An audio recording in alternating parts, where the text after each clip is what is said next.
네, 룻기 2장 10절로 12절 말씀, 당신의 피난처는 어디입니까? 라는 제목으로 함께 말씀의 은혜를 나누고 싶습니다. 여러분, 오늘날 현대의 모습을 사람들은 이렇게 많이 얘기를 합니다. 거짓된 피난처를 찾아다니는 것이 아닌가? 오늘날 현대인의 삶을 말이죠.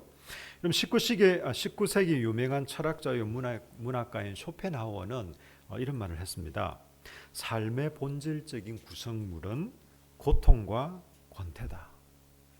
두 가지로 요약했습니다. 고통과 권태.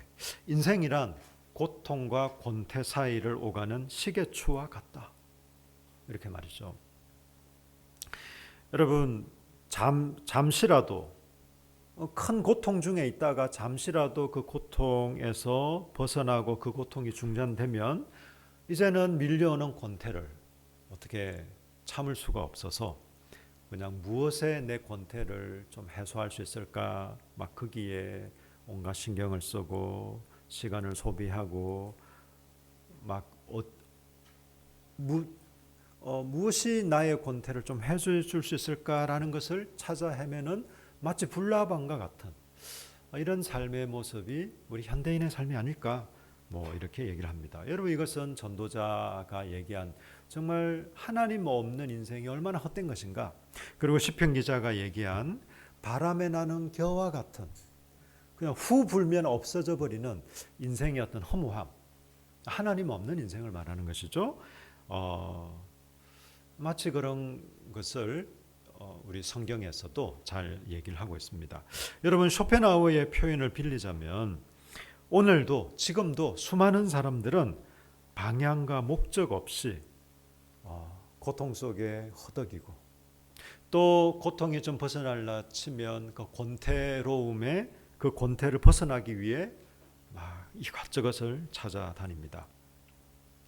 여러분, 쇼펜하우어는요 어떤 면에서는 인생의 본질과 의미를 잘 파악했습니다. 그렇지만 그는 외눈박이였을는지도 모릅니다.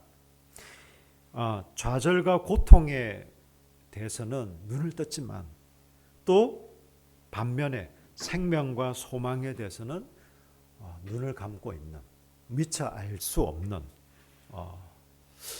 여러분, 어쩌면 이 세상 또 많은 사람들이 바로 쇼펜하우어와 같은 나름대로 똑똑하고 나름대로 이것저것 경험을 했다라고 하고 나름대로 뭔가를 알고 있다라고 얘기를 하지만 여전히 그 가운데 갇혀 있는 이런 모습이 아닐까. 여러분, 저는 제가 우리 성도들도 만나고 또 주변 목사님들 또 우리의 이웃들 여러 사람들을 만나면서 나이가 어리면 어린 대로 또 나이가 많으면 많은 대로 자기의 한계와 경험 속에 갇혀 있는 경우를 많이 봅니다.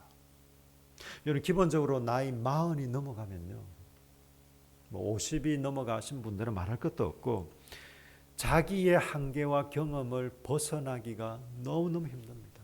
나 인생 어느 정도 살아봤어. 나 그거 알아. 내가 다 경험해 보지 못해도 인생 이런 거야. 제 친구가요 지금 부산에서 택시를 하는데 소위 말해서 꼬치 친구입니다. 이제 어렸을 때부터 동네에서 친구였거든요. 이 친구가 제가 그렇게 전도를 했는데도 아직 복음도 소개하고 하나님도 소개하고 했는데도 아직 하나님을 영접하지 않은 친구입니다. 이 친구와 이렇게 대화를 하다 보면 이 친구가 거의 한 7-80% 얘기하고 제가 주로 이제 많이 좀 듣죠. 좀 들어주고 하는데 이 친구의 어떤 잡다한 얘기 중에 어쨌든 핵심은 이겁니다. 나 인생 어느 정도 살아봤다. 나 안다. 네 얘기도 그래 나름 일리 있을지 모르지만 인생 그런 거야. 예. 여러분, 우리가 사실은 나이가 어리나 많으나 우리가 이 짧은 인생을 살아가면서 진리이신 하나님을 받아들이고 그리고 하나님의 말씀을 우리가 인정할 수 있다는 것은요 제가 볼 땐 기적입니다. 정말입니다. 그리고 그것은 하나님께서 하시는 일입니다. 여러분, 우리는 무지하기 때문에 혹은 교만하기 때문에 사실은 하나님을 받아들이기가 힘들어요. 무지해도 그렇고 좀 자기 딴에 좀 안다고 해도 마찬가지예요. 예. 절대적으로 봤을 때는 사실 뭐 50보 100보인데 우리가 알아본들 얼마나 알겠습니까? 예. 그런데 여러분, 정말 이것이 기적입니다. 그리고 이것이 하나님이 하시는 일이기도 합니다. 저는 오늘 정말 이런 현대인의 삶의 태도와는 너무나 다른 한 사람을 여러분에게 소개하고 싶습니다. 그 사람은 바로 룻입니다. 이 룻이라는 여인이 어떤 여인일까요? 이 여인은요, 사사시대에 살았던 여인인데 우리 이 룻이라는 여인을 만나보기 위해서는 먼저 만나야 될 여인이 있습니다. 그 여인의 이름이 뭘까요? 나오미입니다. 나오미. 여러분, 이스라엘 백성들은 가나안 땅에 정착해서 살았습니다. 왜요? 하나님이 그곳에 살라고 하셨기 때문에. 그리고 단지 지금으로 치면 이스라엘인데 이 장소 자체가 무슨 특별해서가 아니라 하나님이 이곳에서 살라고 했기 때문에 이곳이 하나님의 나라고 또 하나님이 은혜를 주시는 땅이 된 것이에요. 이스라엘 백성들은 여기서 이제 정착하며 살고 있습니다. 그런데 여러분, 이 나오미 가정, 그 나오미의 남편은 엘리멜렉이거든요. 그 두 아들은 말론과 기론이고, 이 엘리멜렉 가정이 그 당시에 막 흉년이 많이 들고 이스라엘이 살기가 너무 힘들었나 봐요. 그래서 그 주변 나라인 모압으로 갑니다. 너무 살기가 힘드니까, 어려우니까. 여러분 생각해 보세요. 그 당시에 이스라엘 백성들은 지파별로 살고 있었습니다. 특별히 이때는 왕정이 아니었어요. 왕이 다스릴 때가 아니었고 쉽게 말하면 지방 분권 시대였습니다. 각 지파별로 이렇게 다스리고 했던 시대였습니다. 필요하면 하나님께서 사사들을 세워서 또 구원도 해주시고 또 필요한 말씀도 해주시고 이렇게 하던 때였어요. 그래서 그 지파를 떠난다는 것은 있을 수가 없어요. 여러분, 지금은 그런 경우가 많지 않은데 우리가 조금만, 우리 아마 김 선생님, 우리 김영식 선생님 그 어린 시절만 하더라도 그런 경우가 많았을 거예요. 시족 사회 들어보셨나요? 예, 같은 성을 가진 사람들이 막 그 마을을 이루고 이렇게 살아갑니다. 제 아내 그 이제 처가라고 하나요? 외가도 경주라서 경주도 보면 저희 장모님 성씨가 채씨거든요. 그 채씨 집성촌 뭐 이렇게도 있고 아마 좀 옛날에 불과 한 50년 뭐 100년 정도면 말할 것도 없고 그런 경우가 많이 있었어요. 근데 이 당시는 언제입니까? 정말 이 3000년도 전에 이때니까 그거 말할 것도 없겠죠. 그리고 특별히 이스라엘 백성들은 지파별로 이렇게 생활하고 있는데 그 지파를 떠난다는 것도 어려웠어요. 이스라엘 내에서 이동하는 것도 굉장히 힘들었습니다. 근데 나라를 그냥 아예 그냥 그 국제 이민을 간다? 그건 이스라엘 사람들에게는 거의 생각하기 힘든 거였습니다. 여러분, 이민이 쉬울까요? 지금도 이민은 쉽지 않아요, 여러분. 예, 제가 어떤 분은 울산도 뭐 한 번도 벗어난 적이 없는 분도 계시더라고요. 예, 우리나라에서도 그런데 이민은요, 여러분 쉽지 않습니다. 이 당시에 갔습니다. 왜요? 너무 힘드니까. 그런데 여러분 이게 너무 아이러니 아닙니까? 여러분 이 엘리멜렉 가정이 베들레헴에 살고 있었거든요. 여러분 베들레헴이 무슨 뜻인지 아세요? 베둘레헴 뭐 그런 거 아닙니다, 여러분. 베들레헴은 떡집이라는 뜻이에요. 우리나라 말로 하면 밥집입니다. 밥집. 양식과 곡식과 그 밥이 풍성한 그 뜻이 바로 베들레헴인데 이 베들레헴에 밥이 없어서 먹을 양식이 없어서 이방 나라 모압으로 떠납니다. 하나님의 나라, 하나님이 주인 되시는 그곳에 먹을 양식이 없다. 여러분 이건 저주입니다. 저주. 이스라엘 백성들이 하나님 말씀에 순종하지 않고 불순종했을 때, 하나님을 의지하지 않았을 때 하나님이 징계하신 거죠. 그 징계를 받고 있는 상태였습니다. 여러분 징계를 받고 있으면 어떻게 될까요? 저희 아버님이 제가 막 이전에 제가 막 특별한 사고를 치고 그래서는 아니고, 저희 집안이 막 불교를 대대로 믿고 온 집안이었는데 막 교회를 다니고 심지어는 목사가 되겠다고 하니까 너는 더 이상 우리 집안 자식 아니다. 호적에 파겠다. 나가라 이 자식아 해가지고, 그때 만약에 제가 그래요 알겠습니다. 뭐 제가 뭐 여기 아니면 살 데가 없나 하고 나갔다면 어떻게 됐을까요? 한 대 맞을까 아마 한 10대는 더 맞았을 것 같아요. 부모가 너무 화가 내고 야 이 녀석아 너 그럴 바야 그냥 나가 라고 한다고 해서 정말 나가기를 바라거나 정말 쫓아내려고 이렇게 하는 부모는 없습니다. 하나님께서 이스라엘 백성들을 징계하시는 이유가 너는 이제는 지옥의 땔감으로 삼아야겠다 이런 건 아니에요. 왜? 하나님의 자녀들인데, 하나님의 백성들인데 잘못했을 때 혼을 내는 겁니다. 잘못했을 때 혼을 내면 어떻게 하나요? 반성을 하고 내가 이제 다시는 그러면 안 되겠다 이렇게 하는 게 맞는 거죠.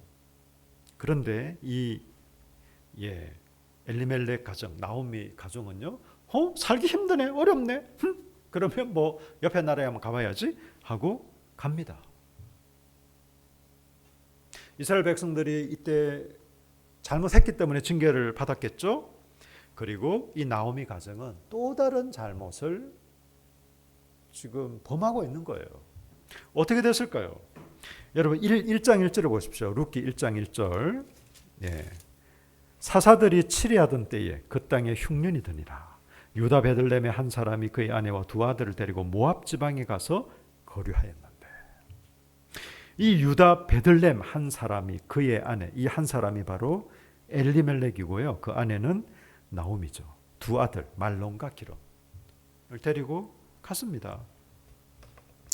나름대로 정착을 했던 것 같아요. 1장 5절에 보세요.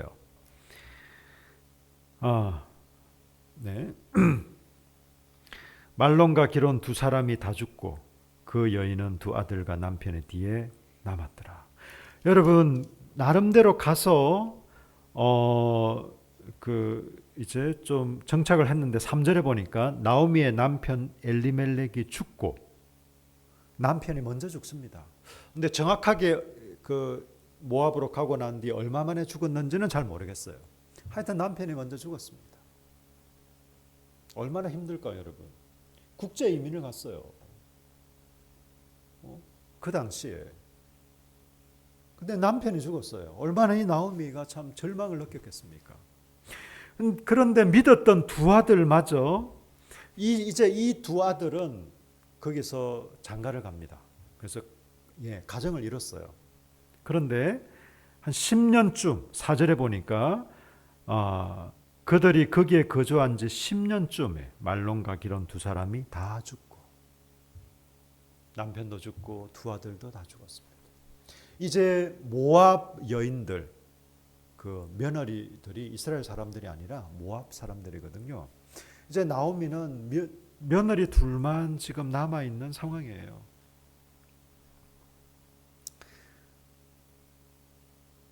이스라엘을 떠난 지 10여 년 됐겠죠. 10년쯤은 분명한데 그 전에는 뭐 명확하게 나와 있지 않으니까 어쨌든 10여 년 된 그 상황에서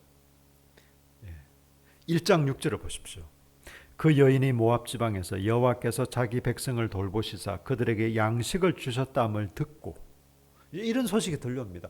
야, 이스라엘이 요즘은 살만하대. 하나님께서 이스라엘 백성들 불쌍히 여기셔서 좀 양식도 주시고 좀 이렇게 먹을 것도 주신대.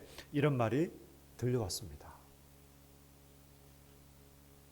이때 나오미는 이제는 이스라엘로 가야겠구나. 뭐 더 이상 있을 이유가 없죠. 남편도 죽고 두 아들도 다 죽고 거기에 부모가 형제가 있는 것도 아니고 삶의 기반이 있는 것도 아니고, 그냥 어쩔 수 없이 먹고 살기 위해서 국제 이민을 갔는데 거기서 이제는 더 이상 남편도 아들도 없으니 있을 이유가 없는 거죠. 뭐 모압은 뭐 그런 대로 살만했을는지 모르겠는데 이스라엘이 이제는 좀 여건이 괜찮아졌다고 하니까 다시 돌아오기로 결정합니다. 그러면서 이 두 며느리한테 얘기합니다. 얘들아, 너희들은 부모 형제가 있는 이곳에서 그냥 이곳에서 살아라. 남편들도 다 죽었는데 이스라엘을 와서 뭐 하겠냐. 여기서 재혼도 하고 나름대로 그냥 또 행복한 가정을 이뤄서 고향, 너의 고향인 여기서 또 너희들이 섬기는 신도 여기 있지 않냐. 여기서 살면 좋겠다. 이렇게 얘기를 합니다. 그렇게 얘기를 하니까 룻은요, 첫째 며느리일까요? 둘째 며느리일까요? 둘째 며느리 같아요. 왜냐하면 며느리 이름을 성경에 기록하는데 두 번째로 기록한 걸 보니까 아마 둘째 며느리 같아요. 첫째 며느리는 내 어머니 뭐 죄송하지만 저는 그렇게 하겠습니다 하고 갑니다. 근데 이 둘째 며느리 룻이 그렇게 안 해요. 여러분 15절 보세요. 1장 15절. 나오미가 또 이르되 보라 내 동서는 그의 백성과 그의 신들에게로 돌아가니 너도 너의 동서를 따라 돌아가라. 뭐 우리말로 하면 뭐 형님 정도 되겠죠. 너의 형님. 저는 이 여자들이 왜 형님이라 그럴까? 좀 의아하긴 하는데 어쨌든 여자 뭐 이런 형님이라고 하죠. 돌아갔습니다. 첫 번째 며느리는. 이제 둘째 며느리가 안 가려고 하니까 이 나오미가 그렇게 얘기하는 거예요. 너의 백성과 너의 신에게로 가라. 네 고향이기도 하고 부모 형제가 살고 있기도 하고. 그런데요, 이 룻이 안 가겠다고 합니다. 왜 안 가겠다고 할까요? 자기 부모도 거기 살고 있어요. 자기 친구들도, 자기 고향 사람들도 다 거기 있어요. 자기 삶의 기반이 다 모압에 있습니다. 그런데 이 룻이 왜 안 가려고 할까요? 효심이 너무 깊어서? 아니면 새로운 나라에 대한 도전을 너무 즐기기 때문에? 아니면 그냥 좀 새로운 삶을 한번 살아보려고? 아닙니다, 여러분. 여러분 1장 16절을 보십시오. 룻이 이르되 내게 어머니를 떠나며 어머니를 따르지 말고 돌아가라 강건하지 마소서. 어머니께서 가시는 곳에 나도 가고 어머니께서 머무시는 곳에 나도 머물겠나이다. 어머니의 백성이 나의 백성이 되고 어머니의 하나님이 나의 하나님이 되시리니. 여러분 이 말은요, 지금으로 치면 신앙 고백입니다. 믿음의 고백입니다. 어머니의 백성이 나의 백성이 되고 어머니의 하나님이 나의 하나님이 됩니다. 하나님을 받아들이고 영접한 거예요. 누굴 통해서요? 나오미를 통해서. 모압 사람들은 자기들이 섬기는 신이 있었어요. 그 당시에 고대 건동에 여러 신들이 있었습니다. 그렇지만 이스라엘의 하나님을 알고 이스라엘의 하나님을 배우고 이 룻은요, 그 믿음과 신앙을 갖고 있었어요. 그러니까 이런 결단에까지 이릅니다. 여러분 17절 우리 같이 한번 읽을까요? 1장 17절 시작. 어머니께서 죽으시는 곳에서 나도 죽어 거기 묻힐 것이라. 만일 내가 죽는 일 외에 어머니를 떠나면 여호와께서 내게 벌을 내리시고 더 내리시기를 원하나이다 하는지라.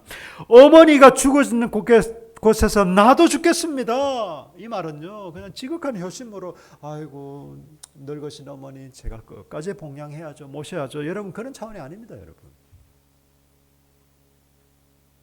룻이 지금 얘기하는 것은요, 어머니가 좀 자기 믿음의 결단이 그냥 좀 생활 환경이 좋네요. 그러면 저 하나님 섬기고 그냥 모압에 있는 게 더 좋겠네. 더 오히려 살기 더 편하겠네. 그러면 모압에 살래요. 이런 게 아닙니다, 여러분. 내가 죽을지라도 저는 이스라엘에서 죽겠습니다. 저는 어떤 경우라도 제 믿음과 신앙을 포기하지 않겠습니다. 저는 하나님만 믿기로 결정합니다 라는 것이에요. 이런 고백을 지금 룻이 하고 있습니다. 여러분, 많은 이 하나님 없는 사람들은 여러 가지 피난처를 가지고 있습니다. 자아실현, 그래서 잘 먹고 잘 사는 것. 요즘 시대에 사람들의 어떤 로망은 좀 이런 거라고 얘기를 해요. 지금 코로나 때문에 그게 약간 차질이 있지만 여유 있는 삶을 여행을 하면서 즐기는 거.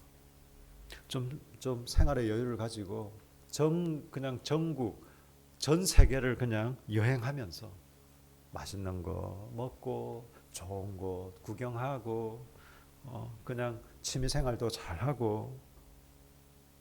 그래서 어떤 사람들은 나는 30대까지만 일하기, 나는 40대까지만 일하기. 그래서 돈 많이 모았다가 이제 남은 생은 그냥 좋은 곳을 다니면서 즐기는 거죠. 그게 자기 삶의 로망이다 이렇게 얘기하는 사람들이 의외로 많습니다, 여러분. 혹시 여러분의 삶의 로망도 그런 것인가요? 와우, 그렇지 않기를 바랍니다. 여러분, 우리 그리스도인들의 삶은 우리가 여행 가면 안 된다는 뭐 그런 말 아니에요. 우리는 자연을 감상해서도 안 되고 좀 여유 있는 삶을 살아서도 안 되고 그런 얘기 아닙니다. 우리의 삶의 로망이 그럴 수가 없어요, 여러분. 많은 사람들은 여러 가지를 피난처로 삼습니다. 뭔가 좀 여유 있게 살면서 여행을 가는 것을 피난처로 삼기도 하고, 어떤 무엇에 막 중독이 되어서 그냥 게임에 중독되기도 하고, 무슨 뭐 영화에 중독되기도 하고, 아니면 어떤 취미에 중독되기도 하고, 혹은 술에 중독되기도 하고, 도박에 중독되기도 하고. 여러분, 도박 중독도 정말 무섭습니다. 제가 아는 분, 대전에 제가 사역할 때 그 집사님 남편이 도박 중독인데요. 도박 중독, 그 아빠 남편이 도박 중독이면요, 그 가정 파탄은 시간 문제입니다, 여러분. 너무너무 참 애처롭고 마음이 참. 하여튼 갖가지 여러분 이런 피난처를 삼습니다. 하나님을 피난처로 삼는 사람은 어떤 일이 일어날까요? 하나님, 우리가 오늘 읽은 본문입니다. 한설 형제가 오늘로 이번 주 갈 것 같아서 마지막으로 본문을 읽었는데요. 여러분 2장 12절을 보십시오. 여호와께서 내가 행한 일에 보답하시기를 원하며 여호와 이스라엘의 하나님 여호와께서 그의 날개 아래 보호를 받으러 온 내게 온전한 상 주시기를 원하노라. 하나님을 피난처로 삼고 하나님께 보호를 받으며 나온 룻에게 하나님은 어떻게 하실까요? 여러분의 피난처는 과연 무엇입니까? 여러분의 피난처는 어디에 있습니까? 여러분, 룻은 하나님을 피난처로 삼았습니다. 여기 보니까 2장 12절에 보니까 온전한 상 주신다라고 되어 있는데, 여러분 이것을 좀 우리말로 쉽게 얘기하면 넉넉하게 갚아주신다, 혹은 충분하게 보상하신다는 겁니다. 하나님을 피난처로 삼는 사람, 하나님께서 넉넉하게 갚아주세요. 충분하게 보상해 주십니다. 충분하게. 이 하나님의 충분하심이라는 것은요, 우리 모두를 만족해 하는 충분하심이에요. 어떤 경우는 상대적일 수 있어요. 제가 시연이한테 용돈을 줬어. 저는 이 정도면 충분해 라고 줬는데 시연이는 이건 충분하네 라고 느낄 수도 있어요. 왜냐하면 그건 상대적일 수 있습니다. 그런데 하나님께서 넉넉하게 보상하시는 것은요, 여러분, 하나님 째째하신 분 아니거든요. 우리가 충분히 넘치도록.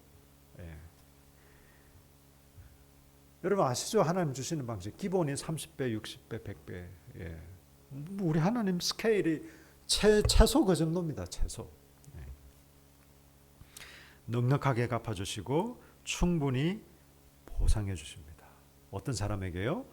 하나님을 피난처로 삼는 사람. 여러분, 그래서 룻이 이스라엘로 온 것을 이렇게 표현하고 있어요.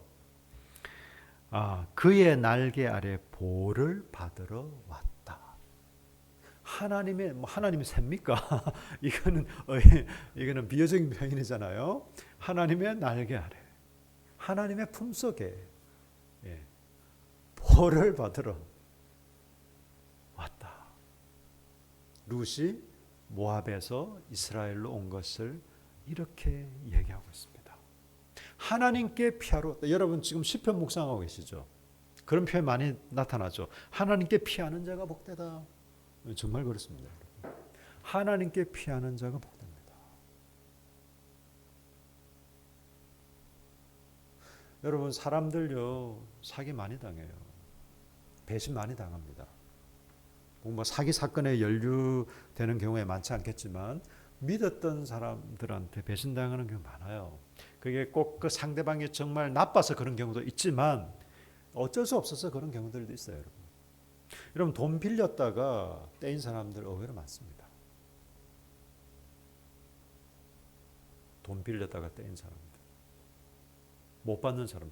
여러분 민사 소송에 제일 많은 케이스가 그겁니다. 그래서 여러분 그런 거 보셨습니까? 빌린 돈 받아들입니다. 이 무슨 사람들. 예, 그런 거. 예. 근데 여러분 정말 사기꾼 같이 나는 절대 안 주기 위해서 빌린 사람도 뭐 있겠죠, 물론. 그렇지만 상황이 안 돼서 못 갚는 사람들이 허다해요. 처음에는 충분히 뭐 주려고 갚으려고 빌렸는데 그게 안 돼서 못 갚는 경우들도 있습니다, 여러분. 얼마든지 쓸 수 있습니다.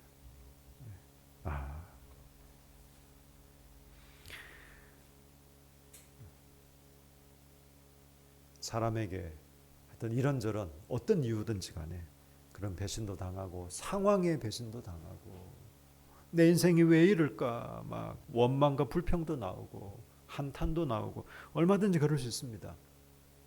그러나 여러분 하나님을 피난처로 삼아 보세요. 여러분 하나님의 날개 아래 한번 피해 보세요. 놀라운 일이 일어날 것입니다. 2장 10절을 보십시오. 룻이 엎드려 얼굴을 땅에 대고 절하며 그에게 이르되 나는 이방 여인이거늘 당신이 어찌하여 내게 은혜를 베푸시며 나를 돌보시나이까. 이 보아스 얘기를 하면 너무 길어지니까 그냥 그 나오미의 친척이에요. 이스라엘은 그 친척을 또 돌아보는 이런 법이 있습니다. 특별히 남편이 없고 할 때 좀 책임까지 질 수 있어요. 그래서 결국 이 보아스는 정말 신망 있고 믿음 있고 또 좀 부유하기도 하고 이런 사람이었는데 이 보아스가 룻에게 은혜를 베푸는 거예요. 보아스가 룻을 책임집니다. 룻은 보아스의 아내가 되어 행복한 삶을 누리게 됩니다. 하나님께서 룻의 날개가 된다는 것은 또 한편으로는 보아스를 통해서 보호하시는 것도 있습니다. 여러분 부모가 없는 아이들. 지금 우리 아이들은 그래도 엄마나 아빠나 이런 부모의 날개 아래 보호를 받고 있는 거예요. 여러분 그렇습니다. 부모의 날개 아래 보호를 받고 있습니다. 그 부모의 보호가 없으면요, 여러분 얼마나 황량한 삶입니다. 얼마나 힘들겠어요. 하나님께서 보아스를 통해서 룻에게 이런 역할들을 하게 하십니다. 여러분 4장을 한번 보실까요? 4장 21절과 22절을 보십시오. 룻기 4장입니다. 살몬은 보아스를 낳았고 보아스는 오벳을 낳았고 오벳은 이새를 낳았고 이새는 누구를 낳았다고요? 이새는 누구를 낳았어요? 다윗을 낳았습니다. 여러분 하나님께서 룻을 어느 정도까지 복되게 하시냐면요, 이 이방 여인을 이스라엘 사람도 아닌데 이 모압 사람인데 하나님의 그늘 아래 그 날개 아래 보호를 받기 위해서 왔다는 이유 하나만으로, 하나님을 의지한다는 그 이유 하나만으로 하나님께서 그분의 날개 아래 보호하실 뿐만 아니라 믿음의 명문 가문이 되게 하셨습니다.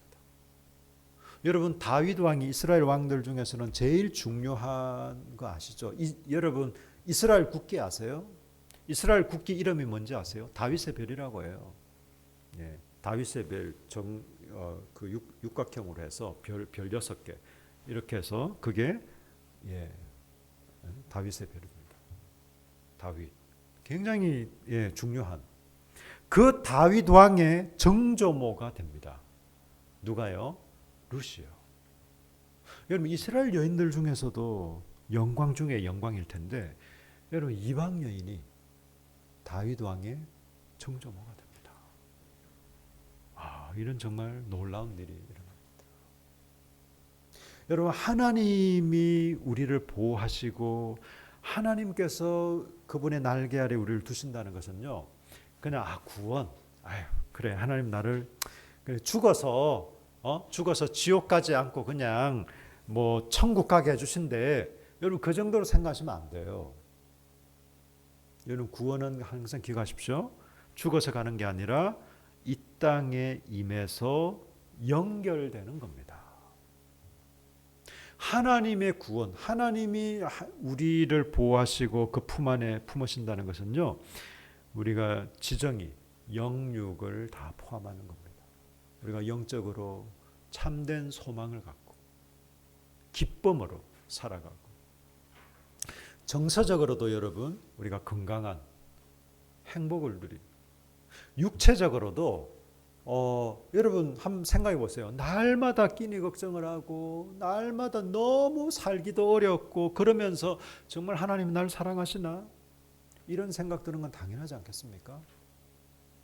하나님은 우리의 삶을 책임지시는 분이에요. 우리를 재벌처럼 살게 하시지는 않을는지 몰라도 여러분 이 대한민국 그 군대보다 하나님을 못한 존재로 생각하면 안 돼요. 여러분 요셉이도 병장 될 때 한 30여만 원 받았는데 앞으로는 더 많이 받는데요. 거의 한 50만 원 가까이 받는데요. 먹여주고 재워주고 깨워주고 운동시켜주고 간식도 주고 월급도 줍니다. 이게 대한민국 군대예요. 하나님께서 하나님께서 대한민국 군대보다 못한 존재입니까? 아닙니다, 여러분. 우리 먹고 사는 문제, 그렇다고 우리는 뭐 가만히 놀기만 하면 앉아만 있으면 하나님이 하늘에서 뭐 음식을 내려주신다, 그건 아니지만, 그래서 우리가 오늘도 이제 재정에 대한 뭐 이런 거 공부하지 않습니까? 중요한 건 이거예요. 하나님이 우리의 공급자이십니다. 여러 통로들을 통해서 말이죠. 하나님의 날개 아래 피해 보십시오. 이미 하나님의 날개에 들어온 우리는 그럼에도 불구하고 하나님께 수시로 피해야 될 때가 많습니다. 내 마음이 정말 허전할 때, 다시 내 마음이 연약해질 때, 내 상황이 너무나 좀 힘들 때, 막 짜증날 때, 귀찮을 때, 나는 이미 뭐 예수를 믿는데, 여러분 그렇게 생각하지 마세요. 믿음은, 신앙은 살아있는 거고 인격적인 겁니다. 인격적인 것은요, 그때마다 상호작용이 일어나는 거예요. 믿음은 그런 겁니다, 여러분. 비인격적인, 나는 예수를 영접했죠. 그래, 나는 구원은 따놓은 당상이야. 하나님, 그냥 저를 구원해 주신 것만 해도 감사한데 나머지 인생은 제가 열심히 한번 살아보겠습니다. 여러분 그 사람은 구원하고 상관없는 사람이에요. 결혼을 했어. 결혼식을 했어. 우리 이제 부부입니다. 나는 남편이고 당신 아내예요. 우리 결혼한 것만 해도 감사한데 이제 각자 인생을 우리 뭐 서로 그냥 각자 삽시다. 뭐 10년에 한 번 정도 만날까? 뭐 그게 무슨 부부예요, 그게? 우리의 믿음은 인격적입니다. 관계적입니다. 하나님과 관계. 여러분 시편 보세요. 믿지 않는 사람이 이제 갓 하나님을 믿게 된 사람들이 쓴 노래입니까? 아닙니다, 여러분. 대부분이 인생의 그 믿음을 가진 사람들이, 믿음이 있는 사람들, 하나님을 믿는 사람들이 인생의 풍랑 속에 어쩔 때는 기쁨과 감사, 어쩔 때는 고통과 한탄에 이런 시들이 시편입니다. 한탄도 나오는 거예요. 하나님 어떻게 저한테 이럴 수 있습니까? 당신 하나님을 어디서 이렇게 말할 게 아니라, 물론 그렇다고 하나님을 막 함부로 얘기해야 된다는 건 아니지만, 우리가 너무 힘들 때는 하나님 왜 이러십니까? 하나님 정말 너무하신 거 아닙니까? 여러분 시편에 보세요. 그 이상의 한탄. 왜 나를 낳으셔가지고 막 이런 표현들을 나옵니다. 차라리 나를 죽이시지 막 이런 표현. 그러면서 결국은 다시금 하나님을 노래하고 그분을 찬양하는, 우리가 하나님의 날개 아래 피한 사람들은 처음에 피했을 뿐만 아니라 이게 지속적입니다. 여러분 계속해서 하나님의 날개 아래 피하십시오. 하나님 그분을 의지하십시오. 그분의 생생한 도우심과 은혜를 누리시기를 예수님 이름으로 축복합니다. 아멘. 여러분, 우리 같이 좀 기도했으면 좋겠습니다. 하나님께서 오늘 저와 여러분에게 하신 말씀을 기억하면서 우리 각자에게 주신 말씀 붙들고 함께 기도했으면 좋겠습니다. 우리 다 같이 기도하겠습니다. 주님 감사합니다. 고맙습니다. 하나님, 그릇이 하나님의 날개 아래 보호를 받으러 왔을 때 하나님 넉넉하게 보상하시고 충분하게 갚아주신 것을 기억합니다. 하나님, 하나님의 날개 아래 피합니다. 하나님께 피합니다. 하나님을 피난처로 삼습니다. 우리의 영육을 만족케 하시고 새롭게 하시고 도와주십시오. 하나님이 우리의 힘이십니다. 우리의 도움이십니다.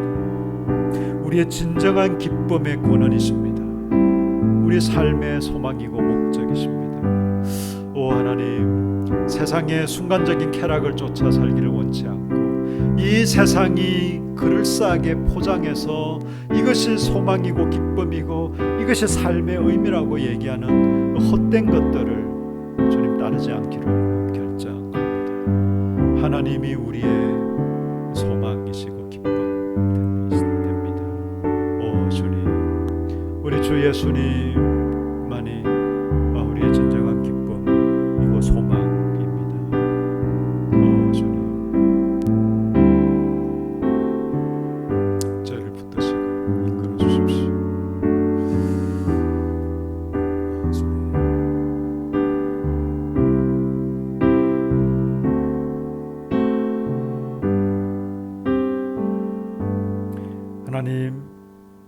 하나님만이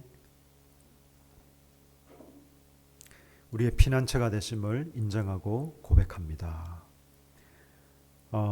삼위 하나님만이 우리의 삶의 목적과 기쁨의 근원 되시며 또 우리의 삶의 도움이 되심을 인정하고 고백합니다.